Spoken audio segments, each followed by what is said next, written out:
Uttam Kumar Reddy support చేశాడు లేదు మంత్రి, ఈ జిల్లా మంత్రి, ఈ జిల్లానే కాదు ఎడమ కారణం మీద బ్రతుకుతున్న రైతాంగం ఎవరు ఉన్నారో ఆ రైతాంగమే భిక్ష పెడితే 5 సార్లు ఎమ్మెల్యే ఒకసారి ఎంపీ అయిన మంత్రి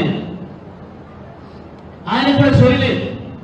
నాకు రాజకీయ భిక్ష పెట్టింది నా రైతులు, నా ఎడమకాల రైతులు సోయి కూడా లేదు.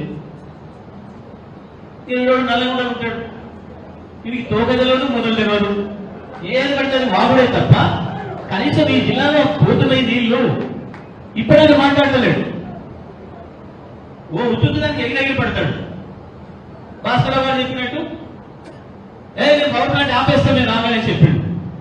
ఒకటి ఆపాలి ఇప్పుడు పవర్ ప్లాంట్ చూస్తాను గవర్నమెంట్ ఆపు పవర్ ప్లాంట్. చెప్పు దెబ్బలు నువ్వు కొట్టుడు కాదు, మిర్యాల కూడా రైతాంగమే రెడీగా ఉన్నారు. నువ్వు ఈ వైపు వస్తే చెప్పు దెబ్బలు కొట్టడానికి 8 లక్షల చెప్పు దెబ్బలు కొడతావు. మాట్లాడేటప్పుడు నీ పరుగు మాటలు బంద్ చేయాలి.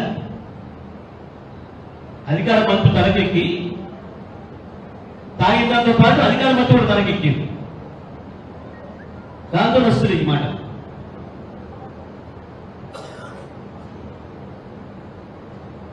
రేపు సాయంత్రంలోగా ఏడాదిగా కేసీఆర్ ఉన్నాడు ఎక్కడ ఉండడం నాగార్జున సాగర్ ఆ లెక్కలో తెలంగాణ పోలీసులు పెట్టి మన కంట్రోల్ చేయకపోతే మీ ముఖ్యమంత్రితో పాటు మంత్రులందరూ కూడా ఉండనే.